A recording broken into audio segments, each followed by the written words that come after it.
जो है नेताओं का जो देख रहे हैं, किसी का 100 करोड़, किसी का 200 करोड़, किसी का 500 करोड़, ये कागजी आंकड़े हैं। कोई जमीन बेच करके रह रहा है, कोई बहन का शादी को रुकवाया हुआ है जो है। जय हिंद दोस्तों, आज हम बात करेंगे बिहार सीजीएल के बारे में। इंटरमीडिएट और ग्रेजुएशन दोनों के बारे में आज बात करेंगे, एक एक पहलुओं पर बात करेंगे। हमारे साथ है सी चनकिया सर कि जो बिहार जो सीजीएल का वैकेंसी है, एक तो इतना लेट से वैकेंसी का जो प्रक्रिया है चालू हुआ, लेकिन इसमें संविदा वाले को 25% आरक्षण दिया जा रहा है और इस पे बवाल मचा हुआ है और धांधली का बहुत बड़ा आरोप लग रहा है। इसके लिए पूरा एक एक बिंदुओं पर बात करेंगे। सर स्वागत है हमारे चैनल पे और पूरे विस्तार से सर बताइए। Yes, welcome to all of you और first of all I wish you all a very happy Dussehra. देखिए, ये जो सिचुएशन अभी क्रिएट हुआ है बीएसएससी 10+2 वाले और सीजीएल वाले में, जो एक नया नोटिस जो जारी हुआ कि 25% जो है संविदा कर्मी का मार्क्स जो है जोड़ा जाएगा।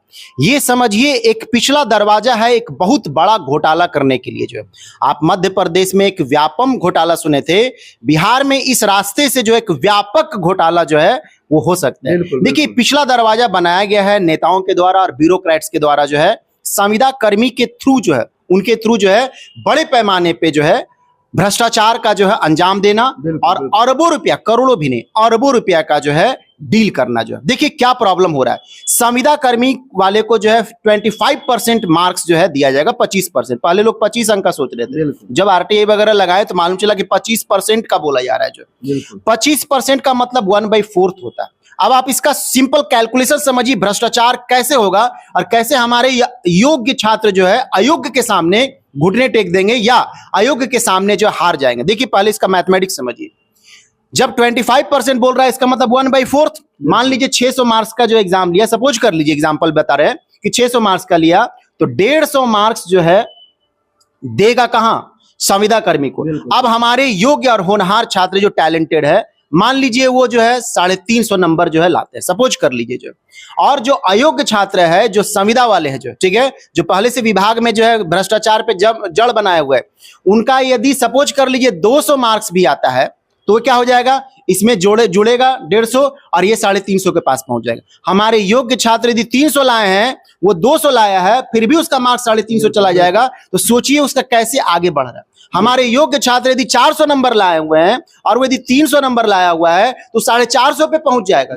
ठीक है, तो ये प्रॉब्लम होगा। हमारे योग्य छात्र जो है हट जाएंगे, छट जाएंगे और अयोग्य जो संविदा कर्मी वाले, कुछ को हम मानते हैं कि ईमानदार होंगे, जो ईमानदार होंगे वो इस बात को नहीं लेंगे, लेकिन अधिकांश के बारे में बोला जा रहा है। इसलिए इसको बोला जा रहा है कि आने वाले कल के लिए ये विश्व का महाभर्ती घोटाला नाम दिया जाएगा और ये एक व्यापक घोटाला हो जाएगा। जो अच्छा सर, लोगों को लगता है कि संविदा वाले जुड़ जाएंगे तो क्या हो जाएगा। तो संविदा वाला हम बता देना चाहते हैं, जितना संविदा का बहाली होता है मेरे आसपास में हुआ सब पैसा देके देता है, क्योंकि वो प्राइवेट जॉब होता है, मतलब एक नॉन गवर्नमेंट होता है। तो क्या उसको तो सर पहले से पैसा देने की आदत है, तो क्या उसको तो उसी विभाग में काम कर रहा है, तो क्या वो विभाग में जब काम कर रहा है तो क्या उसका सेटिंग तो और जबरदस्त? ये बात आप बिल्कुल सही बोले हैं। देखिए 5-10% ईमानदार लोग होते हैं संविदा वाले में, उनको आप थोड़ा किनारे कर दीजिए। बाकी जो है वास्तव में टैलेंटेड नहीं है, ठीक है, वो कहीं ना कहीं सेटिंग से, पैरवी से, पैसा से उसमें एंट्री की है। उनको एंट्री भी पैसा से हुआ है और आपको आश्चर्य होगा कि हर 10-11 महीने में उनको फिर से पैसा कुछ ना कुछ खिलाना होता है अपने बाबुओं को, तब जाकर के उसका कंटिन्यू बना हुआ रहता है, वरना कोई ना कोई लेकिन लगा करके उसको हटा दिया जाता है।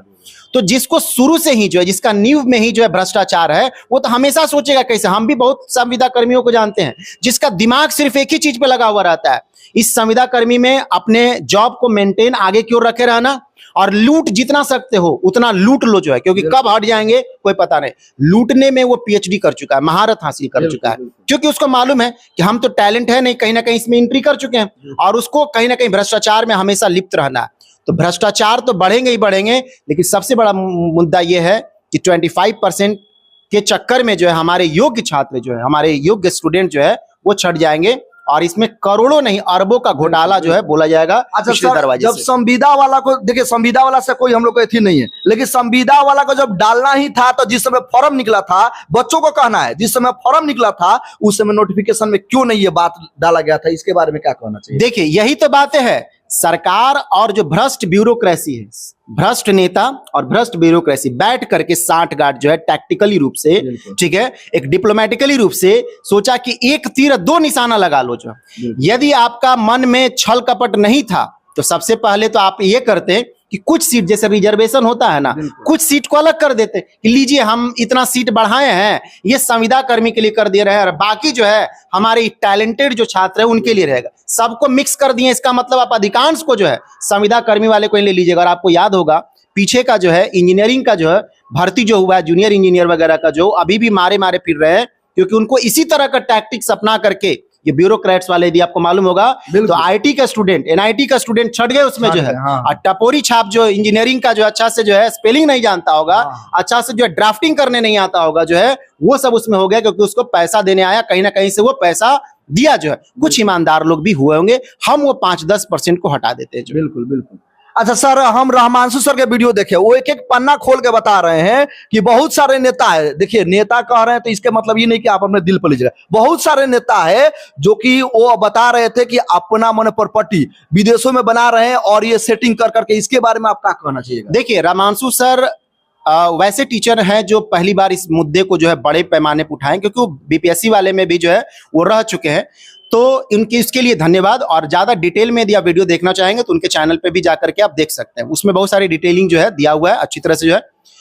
और इसके लिए धन्यवाद भी बोलते हैं कि उन्होंने मुद्दा को उठाया, और बाकी टीचर को भी उठाना चाहिए। देखिए, आपका मतभेद हो सकता है, मनभेद भी हो सकता है रहमांशु सर से, हमारे भी थोड़े बहुत है, हम आपको ऑन द कैमरा जो है करते हैं, लेकिन फिर भी जो अच्छी चीज है उसको सराहा जाना चाहिए। जो सराहा जाना चाहिए वो इंसान जो है पब्लिक प्लेटफॉर्म से जो है ओपनली रूप से जो है इस बात को जो है फिर से मुद्दा बनाने की कोशिश किया। देखिए, निजी स्वार्थ थोड़ा बहुत होना ये कोई बड़ा बात नहीं होता। आप मंदिर मस्जिद भी जाते हैं, कुछ ना कुछ निजी स्वार्थ रखते हैं, उसको हटाइए, लेकिन छात्र हित में बातों को तो उठाया गया। सभी टीचर्स को, सभी छात्र नेता को, सभी छात्रों को, सभी गार्जियन को जो है इस महाभर्ती घोटाले को होने से रोकना होगा। अभी हुआ नहीं है, लेकिन होने का पिछला दरवाजा इन लोग बना दिया है। और बाकी जो आप बड़े बड़े जो है नेताओं का जो देख रहे हैं, किसी का 100 करोड़, किसी का 200 करोड़, किसी का 500 करोड़, ये कागजी आंकड़े हैं।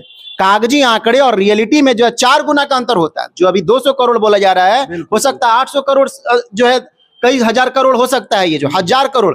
तो जब इतना पैसा है तो भारत में कहां खपत करेगा? तो कोई अमेरिका में ले रहा है, कोई लंदन में ले रहा है, कोई ऑस्ट्रेलिया में ले रहा है। अरे अच्छा मानिए कि मंगल ग्रह पे भी जमीन नहीं बिक रहा है, वरना इन लोग मंगल ग्रह पे भी खरीद लेते हैं। अच्छा सर, बहुत बच्चे कहते हैं कि आप लोग अफवाह फैलाते हैं। देखिए, अगर कहीं पर भी सेटिंग की बात आएगी, हम लोग आवाज उठाते रहेंगे, जो बोलना है बोलिए, क्योंकि हम लोग इसलिए आवाज उठाते हैं ताकि आपका कल्याण हो सके। ठीक है, इस पर क्या कहना चाहिएगा सर? ये लोग हम लोग को, मतलब हमारे जैसे यूट्यूबरों को, चाहे जो भी हो, चाहे ये लोग हल्के में लेता है, क्या कहना चाहिए? देखिए, कुछ यूट्यूबर्स को हटा दीजिए, कुछ को जो है, बाकी कुछ लोग पढ़े लिखे हैं तो वो क्यों अफवाह फैलाएंगे? जैसे हम इनको पूरी अच्छी तरह से जानते हैं, ये एक पढ़े लिखे इंसान है, तो क्यों अफवाह फैलाएंगे? जानकारियों को रखना अफवाह नहीं होता है, जानकारियों को रखना ये बोल्डनेस होता है, क्योंकि यही सब धीरे धीरे जो है कारवां बनाता है। और जो डिजिटल जो प्रेशर होता है आज के समय में एक बड़ा प्रेशर में से हो गया है। जैसे पहले रैलियां होते थे, हड़ताल होते थे, वैसे डिजिटली रूप से यदि सभी स्टूडेंट, सभी टीचर्स और सभी गार्जियंस यदि इस मुद्दा को उठाने लगे ना, सरकार बैकफुट पे चली जाएगी। और जो सही तरीके हो सकते हैं वो सही तरीके जो है में चली आएगी। जो 25% के नाम पे जो है बैकडोर बनाया जा रहा है घोटाला करने का, इस पे लगाम कसेगा जो। अच्छा सर, बच्चों जो है बार बार देखा जा रहा है, आंदोलन हो रहा है, घोटाला हो रहा है, ये सब चीजें हो रहा है, क्या बच्चे इसी तरह तड़पते रहेंगे सर? और नेता सब मजा मार मार के क्या विदेशों में जाकर प्रॉपर्टी बनाते रहेगा? देखिए, सब्र का सीमा जब लांग जाता है ना, तो आप चीजों को देखे होंगे। सब्र का जब सीमा लांगता है तो आप नेपाल में घटनाओं को देख चुके हैं, बांग्लादेश में देख चुके हैं, श्रीलंका में देख चुके हैं। भगवान ना करे जो है कि बिहार में भी इस तरह का घटना घटे। लेकिन जब आप इतना ज्यादा विस्फोटक कर दीजिएगा चीजों को, जहां छात्र जो है एक नौकरी के लिए जो है वर्षों मेहनत कर रहे हैं, कोई जमीन बेच करके रह रहा है, कोई बहन का शादी को रुकवाया हुआ है जो है, कोई अपने पिता का जो है इलाज नहीं करवा पा रहा है जो है, और आप इस तरह का घटनाओं को जो अंजाम दे रहे हैं, हमारे योग्य छात्र जो है अयोग्य के सामने चढ़ जाएंगे, जो है उस भ्रष्टाचारी संविदा कर्मियों के जो है सामने जो घुटने टेक देंगे, ये बिल्कुल नहीं होना चाहिए। जो तो अभी आप सुन रहे थे सी चनकिया सर का। और हाँ, एक बात जो है आप तो अपना पूरा कर लीजिएगा, हम ये बात को पूरा कर दे रहे हैं कि ऐसा नहीं कि ये वाला जो आप देख रहे हैं ड्रेस, इससे आप ऐसा नहीं सोचते हैं कि ये तो बीजेपी वाले आदमी जो है, नहीं। देखिए जितने भी संविधान के अंतर्गत जितने भी पार्टियां, चाहे आरजेडी हो, चाहे बीजेपी हो, कांग्रेस हो या जनसुराज हो, XYZ कोई भी हो, हम सभी पार्टियों का सम्मान करते हैं और आपका अधिकार है कि आप किसको पसंद करते हैं। ये अभी नवरात्रा चल रहा है, नवरात्रा में ये जो ड्रेस है हमारा सनातनी ड्रेस होता है, जो प्योरिटी के लिए जो जाना जाता है, सेक्रीफाइस के लिए जाना जाता है, इसका कोई पार्टी से लेना देना नहीं है। बीच में टोक करके क्लेरिफाई करना बहुत जरूरी था, वरना इनके कमेंट बॉक्स में भर जाते कि ये जो है फलाना का जो है नेता है, ये है। हम कोई नेता नहीं है। I have done engineering from a very top colleges and my branch was electrical and electronics engineering। इसलिए जो है ये वाली बातें नहीं रखते। ये एक पवित्रता का एक सैक्रिफाइस और अपने समझिए कि जो है भारतीय सभ्यता जो है उसके प्रति आदर का बात है। तो हम लोग आपके बारे में आवाज उठा रहे थे और वीडियो कैसा लगा इसके बारे में जरूर बताइएगा। और सी चाणक्य सर आपके बारे में हमेशा आवाज उठाते हैं और उठाते रहेंगे। और वीडियो में जो भी आपको डाउट है, डाउट लिखिएगा, जब भी आएंगे सर से वो डाउट के बारे में पूछेंगे। और जब आवाज नहीं उठाएंगे तो उस पर फिर लगाम नहीं लगेगा। और हमारे जैसे बहुत सारे मीडिया कर्मी यूट्यूबर है जो आवाज उठा रहे हैं, इसके लिए बहुत बहुत धन्यवाद और थैंक यू जो वीडियो को अंत तक देखे।